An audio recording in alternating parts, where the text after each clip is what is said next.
Õigusest ja ülekohtust. Hakkas igav. Läksin vaatama võõraid ja tuttavaid, astusin sisse rikaste ja vaeste juurde. Inimesed armastavad rääkida ja mõnikord on mõnus kuulata, kui räägitakse. Nägin Tallinnat ja Tartut, Pärnut ja Paidet, Viljandit ja Võrut. Nägin alevikke ja külasid, talusid ja saunikuid, popse ja peremehi, moonakaid ja mõisnikke, vaimulikke, kaupmehi, töölisi ja tööandjaid, ostjaid ja müüjaid. Igal pool kuulsin hädaldamist rasketest aegadest, elukallidusest, puudusest, ähvardavast näljast. Kus see küll tuleb, küsisin ärimehelt. Kus see tuleb? Meie ärimehed pole selles mitte süüdi. Heidetakse ette meie ahnitsevat suurt kasu. Issand jumal, nurisejad ei tunne meie seisukorda, mis maksab kaup nüüd sisse ostes, mis kohale toimetamine. Kui palju peab kirjutama, sõitma, ümber nurga ringi käima, määrima, väiksemegi asjaomase ametniku ette kui Canossasse minema. Ja lõpuks, miks ei peaks minagi võtma, kui mind röövitakse? Vaadake, mis maksab liha või puud, porgandid, kartulipabulatki. Me teeme ju, mis võime, et rahvale tarbeasju muretseda, aga ärgu ometi arvatagu, et seda keegi vaevatasuta toimetab. Soovi vaevatasuta äigab põllumees vahele, on see ainult vaevatasu või kui 50, 100 ja veel rohkem protsenti võtate. Eks ei ole hulk kaupa teil odavamast ajast pärit, aga kas müüte seda madalama hinnaga või kartulite ja kapsaste õige hind röövimine? Aga teate, mis nüüd maksab töö? Töölise ülespidamine ja sedagi kallist töölist pole saada. Vili variseb põllule, liguneb auna, hiired ja rotid hävitavad poole, külm näpistab kartulid maha, vihma ajab nad mädanema. Ja kui lõpuks saadus käes, siis ei tahagi teist müüa, sest raha eest nii midagi ei saa või kui juhtud saama, siis maksa hinge hinda. Tahad vankrit rautada, anna rauanaelast rubla, aga on raud käes, siis pole seppa või sepal pole süsi. Pakud talle töö eest raha, siis ütleb ta, ei vennas, mis ma rahaga teen, raha mul omalgi, anna liha, too rukkeid, nisu või odratangu, vihka mõni kott kartuleid vankrile. Sedasama pilli puhub ka rannamees silku müütades. Nõnda on lugu. Raha kõlbab ainult veel võlgade maksmiseks. Põllutööriistad kuluvad, lagunevad, jäävad ripakile, aga mis parata, neid ei kohenda raha, leiva ega lihagi eest. Kari väheneb, hobused jäävad lahjaks, põllud saavad ainult pisut kriimustada, katsud, et viljad äkka alla maha saaks. Missugune liha või leiva hind suudab seda kahju tasuda? Hooned nõuavad kohendamist, aiad parandamist, kraavid puhastamist, kivid lõhkumist, aga käed puuduvad. Naisedki putkavad linna, kes saksu teenima, kes vabrikusse, kes õmblema, kes kuduma, kes pagan teab, mis niki nakitsema. Maal ei saanud teine õiget pastaltki jalga, aga linnas kõpsib kui mamsel ja ikka veel karjutakse, maamees röövib. Kes nüüd seda just sõnab pops peremehele, aga eks sa oleksid võinud mulle ikka mõne puuda rukkeid müüa. Muidugi oleksin võinud, aga miks sa tööle ei tulnud? Tulin ju, aga miks sa selleks päevaks innule läksid? Lambapäeva tegin, aga otsale, sealt sain kartulid. Võta sealt ka rukkid. Pai peremees neil pole, minul ka pole, kuuluvad omale. Nõnda rääkisid kaupmees ja talumees ja nõnda julges popski oma arvamist avaldada. Nagu mõistsin, oli õigus ühel kui teisel, pisut ka kolmandalgi. Ei sööndanud ühegi peale esimesena kurjuse kivi visata. Pöörasin nende poole, kes hoidsid tagavaraks suhkrut ja saapaid, rukkeid ja nisu. Küsisin, miks nad neid ei müü, miks lasevad terad kopitada, suhkru läpastada, naha hallitada ja pehastada. Esmalt vastati kõrgi muigega. Sellest aimasin, et rumalast olin rääkinud. Juba tahtsin seletama hakata, et mu sõbrad heast südamest tulevad, aga enne kuulsin ütlevat. Miks ei müü? Praegusel raskel ajal ei pea ainult iseenda peale mõtlema. Muidugi oleks võinud kõige lihtsam taga ja varad ära müüa. Raha tasku pista ja lõõrita kui linnuke murrest korraga lahti. Aga mis saaks teistega? Seltskonnaga? Rahvas on rumal.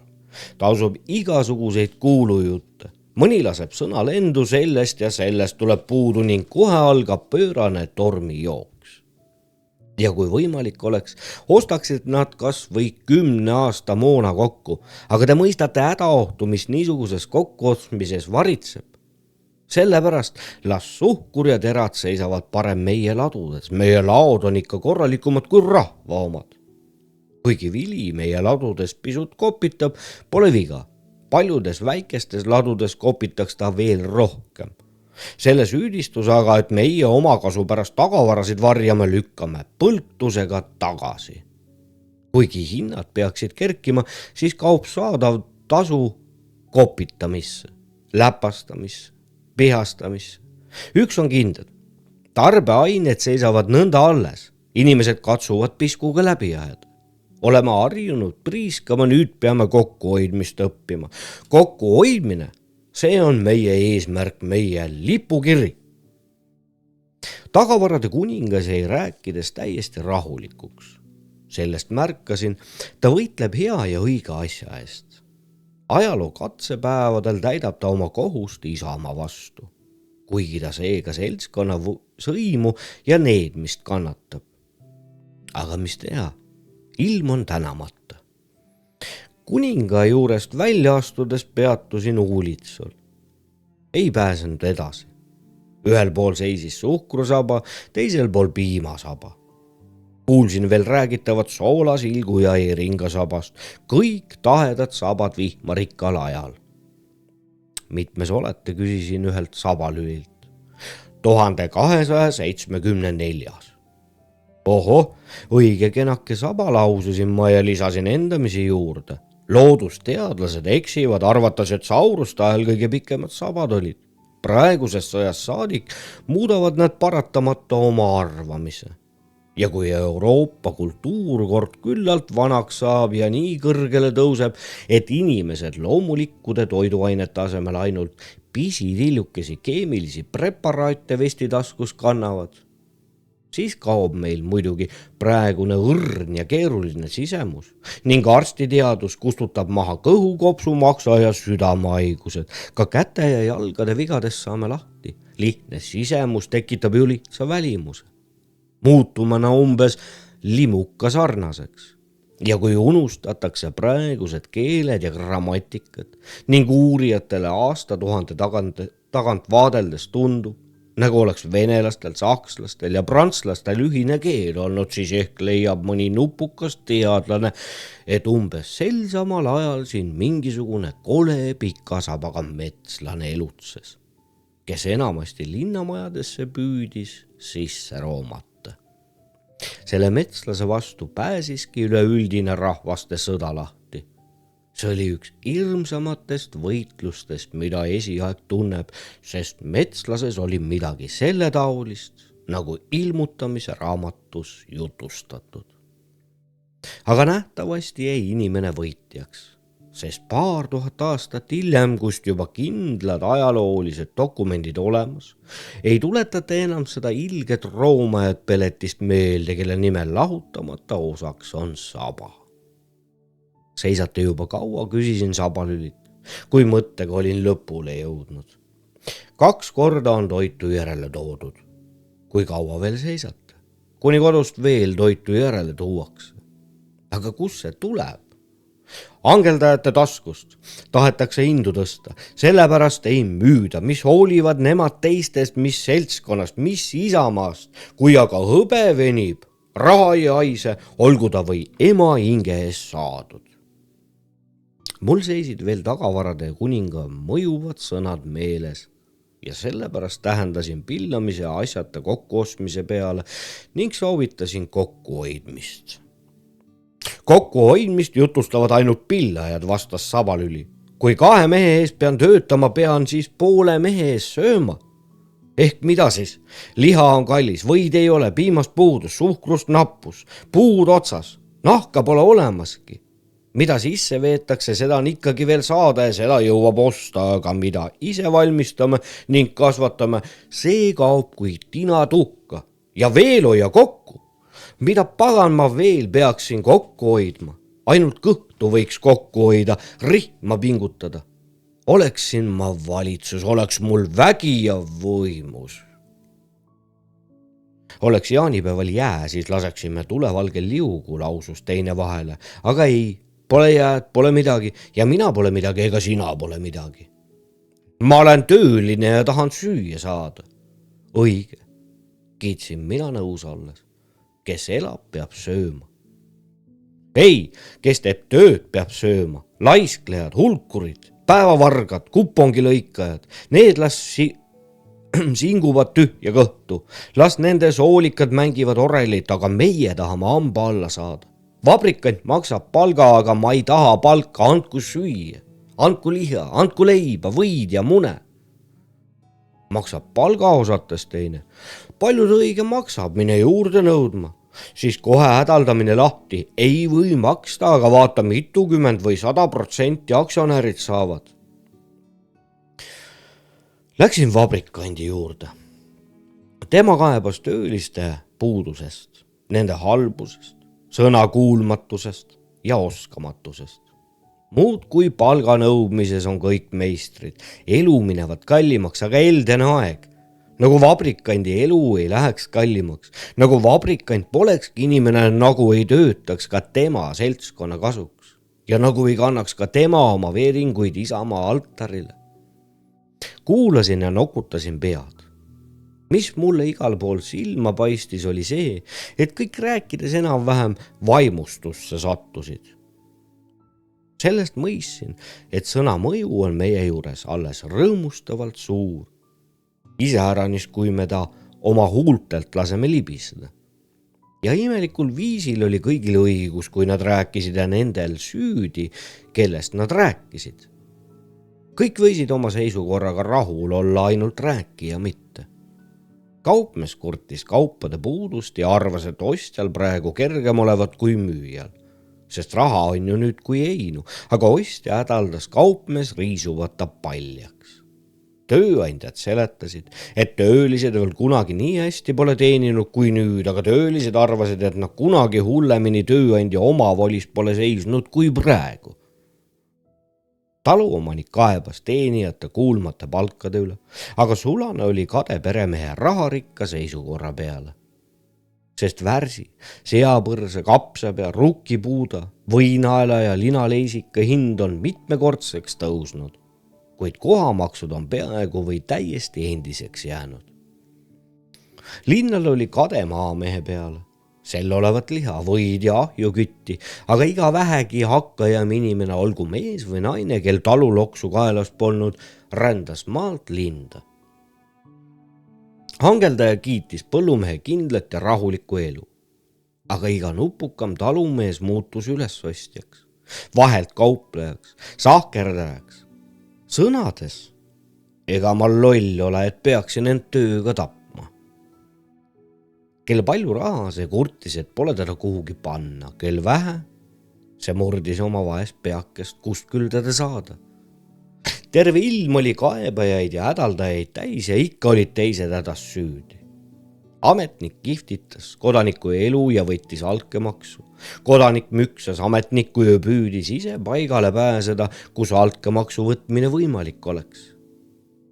Seunati rõhujaid, aga igaüks rõhus ise, kus vähegi võis. Mõnati ülekohtuseid ja seaduse rikkujaid. aga kes seadust oma kasuks ei tihanud väänata, seda peeti kohtlaseks. Sajatati liigkasuvõtjaid, nimetati neid röövijaiks, aga igaüks armastas ise liigkasu ja tegi tema kaudu kas või lihase venna paljaks ning ikka aina õiguse nimel. Nõnda oli Tallinnas ja Tartus, Paides ja Petseris, Narvas ja Nuustakul. Nõnda oli suurtes ja väikestes külades, välimaal ja kõrvenurkades, kodus ja võõrsil. Seda nähes läksin majandusteadluse jutule. Sellele näis asi päris selge olevat, seni kui ta rääkis pakkumisest ja nõudmisest. Aga lõpuks tähendas ta selle peale, et asi iga kord sugugi nii lihtne pole, sest sagedasti võivad keerulised kaudsed põhjused mõõduandvaks mõjundiks olla, mis saaduste ringjooksu määravad. Nüüd läks minu peas kõik selgus segi ja edasi sammudes mõtlesin. Halb, et põhjalik uurimine kõik asjad tumedaks teeb. Aga siiski on teadus väga hea asi. Ta laseb nii mõndagi ette näha. Tarvin pani tähele, et linnade läheduses rohkem maamesilasi leidub kui sügaval maal. Nähtuse põhjuseks on kassid, kes hävitavad hiired. Maamesilaste kurjemad vaenlased. Aga Huxley ütleb, ei, nähtuse põhjuseks on vanapiigad, kes kasse armastavad ja neid kasvatavad. Siit aga järgneb pärast sõda sigib Euroopas palju maamesilasi, sest mehed langevad võitluses. Neiud jäävad vanapiigadeks ja need kasvatavad kasse, kes armastavad hiiri, kes armastavad maamesilasi. See oleks esimene teaduslikult kindel ettekuulutus praeguse sõja tagajärgede kohta. Nõnda minnes ja ajaviiteks lõbusasti juureldes jõudsin vaimuliku juurde, kellelt küsisin. Mis teha? Seda teab ainult Jumal. Armas Jumal ise, vastas tema. Aga ühte näeme oma silmaga.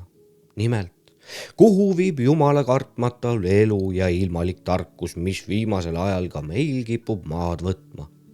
Jumala sõrm on meid puudutanud, tema viha meid tabanud, aga imelikud on tema teed.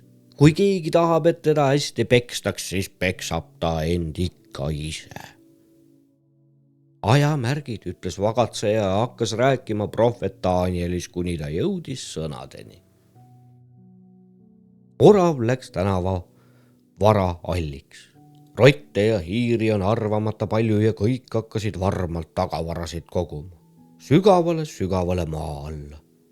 Rändajad linnud läksid madalalt ning hirmsa kisaga.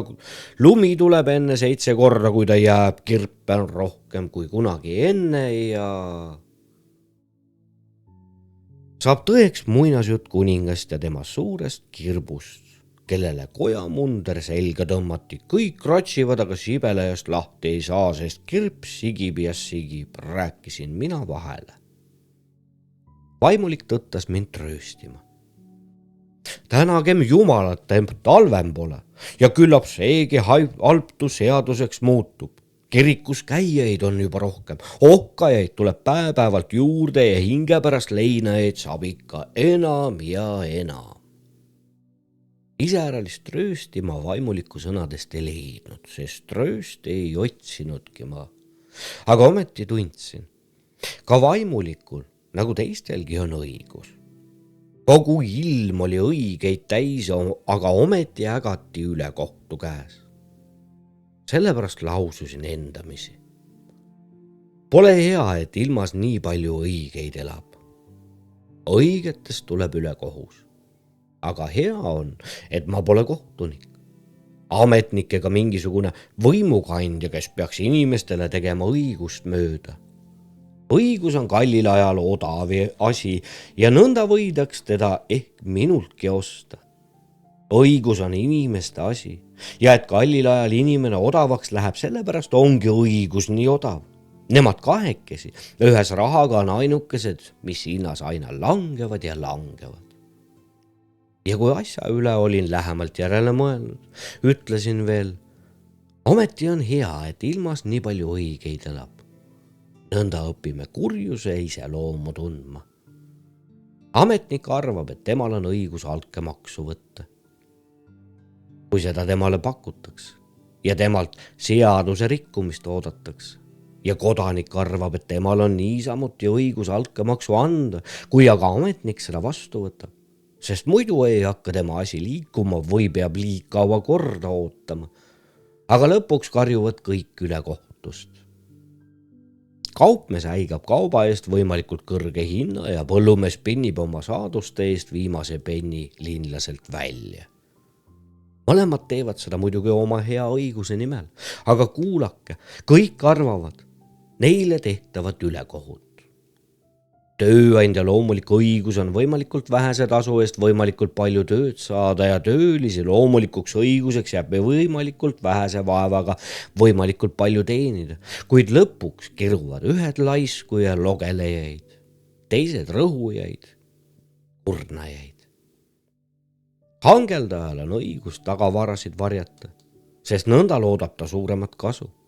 Sabalülil on õigus, kui ta peab kelmisid ja röövijaid. Pops läheb lambapäevi tegema, sest see on õige ja kohus. Aga peremees peab seda ülekohtuks, sest popsi puudumisel ei saanud ta kartuleid õigel ajal üles ja külm näpistas nad maa sisse ära. Siit näeme. Tee sa õiguse nimel, mis iganes tahad. Ikka tuleb ülekohus välja. Sellepärast on ainuke õige nõu popsile, jäta lambapäevad tegemata. Nõnda mõistame tõde vanade roomlaste sõnades. Summum jus, summa injuria. Aga ka õiguse vastased teod ei kõlba, need on juba ammugi ülekohtused. Sellepärast on minu heal sõbral sula õigus, kui ta ütleb, ära tee midagi, iga tegu on kurjast. Aga õigus on ka minu teisel veel paremal sõbral, kes selle peale vastab. Mõnikord pakitab kõht, siis peab ometi midagi tegema. Sellest ja paljust muust järeldan, tõepoolest on hea, et inimesed õiguse nimel ülekohut teevad, sest nõnda saab ka ülekohus õigusest osa. Imbub temaga pikkamisi läbi nii, et ta viimaks peaaegu õigusena tundub. Aga üht asja on tarvis. Usku. Uskugem oma õigust, olgugi ta ülekohus, sest nagu juba koolis pähe tuubitud, usk on see, mis asja selleks teeb, mis ta tõepoolest on. Sellepärast siis mu armsad linlased ja maalased, palkajad ja palgalised, altkäemaksuvõtjad ja altkäemaksuandjad, kohtunikud ja kohtuskäijad. Rõõmustage, et õigust uskudes teineteisel põrgu palavaks kütate, sest lugu oleks veel palju halvem, kui seda õiguse ja usu vastu teeksite.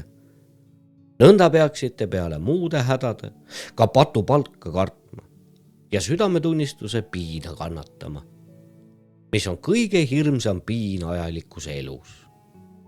Igasugu piina vastu leidub rohtu, aga südame piina vastu on jumalatki võimetud, nagu seda Kreeka mütoloogiast näeme. Pealegi, et tegu ikka ülekohtuna on, tehtagu ta õiguse nimel või õiguse vastu, siis on põhjendamatu nuriseda, kui kellelegi õiguse nimel ülekohut tehakse. Sest ka kõige halvem õigus on ikkagi parem kui kõige paremgi ülekohus. Ja õiguse nimel tehtud ülekohtul on ometi pisutki õiguse magusat lõhna küljes. Ja kui õigus küllalt lõhnab, siis pääseb ta lõpuks ikkagi võidule, sest ühiskondlik küsimus pole ainult eetika, vaid ka nina küsimus, ütleb tuntud teadlane.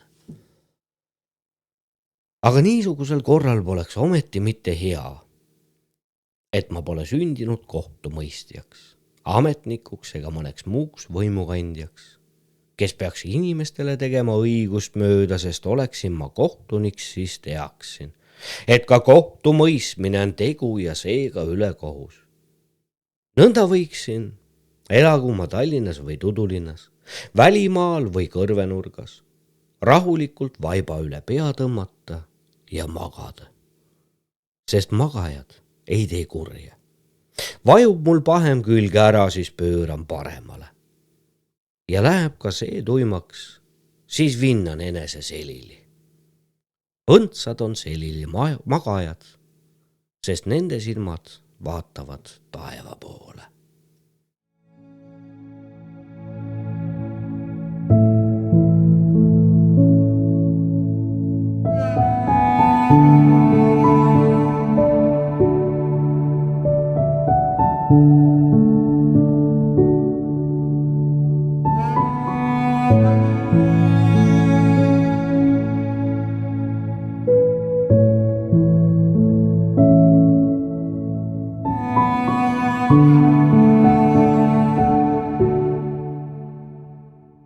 Anton Hansen Tammsaare aastal 1916.